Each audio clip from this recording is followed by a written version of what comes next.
and say, can you just please try to not wake my children this night? Every single night, same houses, raid after raid after raid, and they'll just have to pick up, and it just happens again the next night. And this is how we're forging a new relationship with the people of Iraq. This is how we're building hearts and minds in Iraq. Every town would go through, the tanks would go in and shoot up the place, and then 5-10 minutes later, all the logistical support would drive through, and to my left and right, it just I would just see bodies everywhere. Not many could be clearly identified as actual enemy combatants.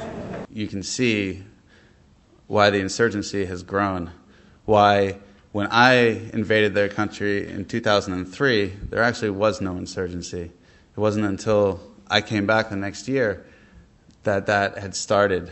We faced resistance from conventional forces that chose to fight. But there was no organic resistance when we first went. Everything we were told from the beginning was a lie about why we were there. We're being told that weapons of mass destruction. We were incredibly concerned about chemical biological attacks. We had full chem suits, gas masks. Right before we got to Baghdad, we're on the outskirts of the city, and all of a sudden the report came down and they said, Intel says you can take off your chemical equipment. And granted, we were very happy to do so because this was extremely hot to wear this on top of all your gear, and it was very cumbersome and uncomfortable. But here we are, about to enter the lion's den of Baghdad, and they say you can take it off.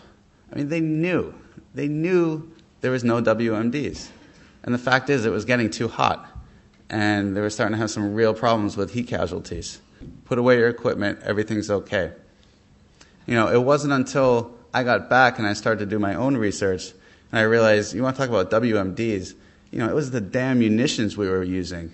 My battalion was using depleted uranium. I had depleted uranium rounds on my truck, and this stuff, it's a highly effective anti-armor weapon. It will penetrate anything. It's also highly toxic and it's highly radioactive. It's also completely useless in Iraq because Iraq has no armor.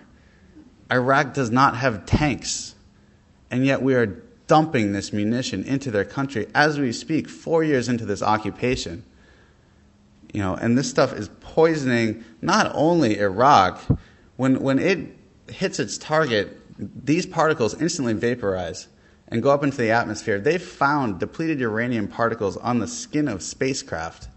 This is poisoning the globe. We do not have to use this material. You can use tungsten. It also penetrates armor. But tungsten is very expensive, and depleted uranium is free. It's a byproduct of nuclear waste. And we are using Iraq as a dumping ground to get rid of our nuclear waste. The VA refuses to admit it. They refuse testing. I've tried to, for 2 years now, I've been tried to be tested, and every day it's a different story. Saying, oh, well, we don't have the proper tests, or it's not an issue. Come back tomorrow.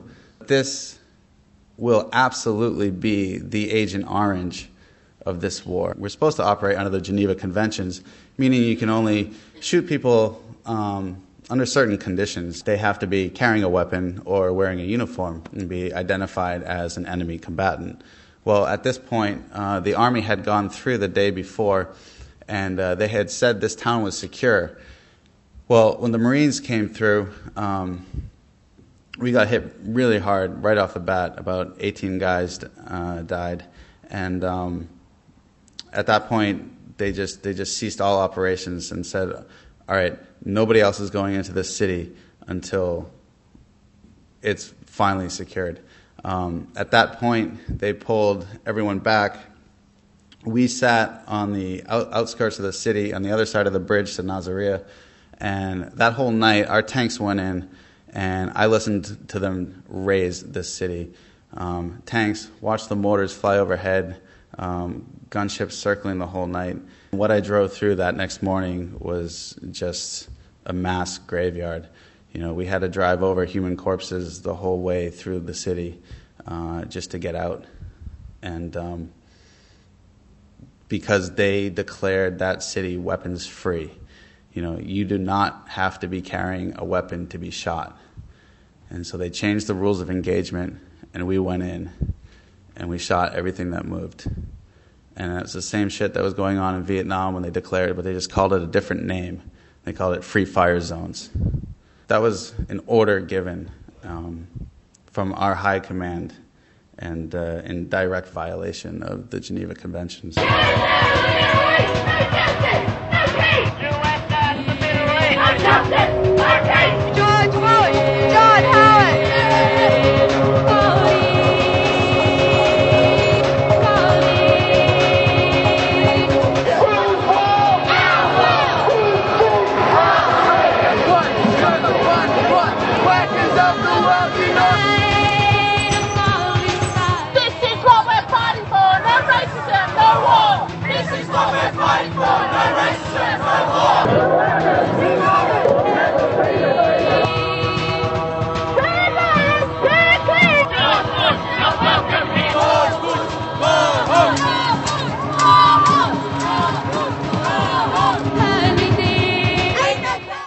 There's an interesting pathology I found when we got back. Nobody talked about anything at that point. And for me, it was like, well, okay, if we don't want to talk about the moral and ethical dilemmas that we just, found ourselves in, let's at least talk about, like, from a military, strategic, logistical point of view, what just happened. Because, even from that frame of reference, a lot of things went wrong. 4 years later, I've now finally met my salvation, Iraq Veterans Against the War.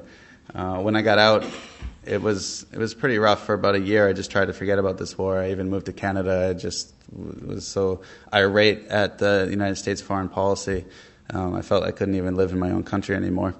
I did finally move back to the States, and when I did so, I instantly met a fellow veteran who turned me on to this group. There's definitely been some war resistors and people refusing to fight, and people, filing for conscientious objection, and people just going AWOL. There's 40,000 people that have gone AWOL in the United States and since the beginning of this war, and that's a figure you'll never hear in the mainstream media. To realize that there was thousands of veterans all across the United States that felt the exact same way I did. Hundreds of veterans all over the country have realized that this occupation is not benefiting the troops, and certainly not benefiting the people of Iraq, and so we've been organizing. We have an absolute moral responsibility to speak to the true horrors of this war, not only raise awareness, but to actively fight against it and bring an end to it.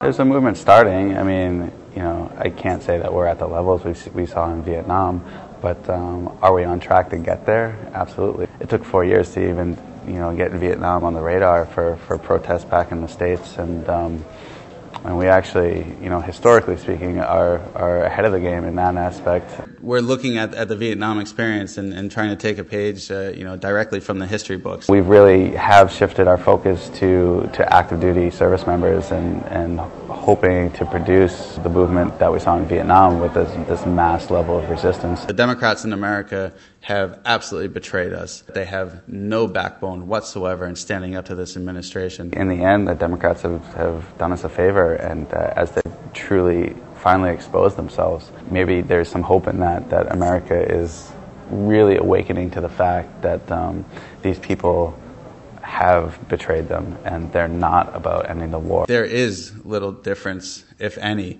between these two parties, and they're not going to end the war.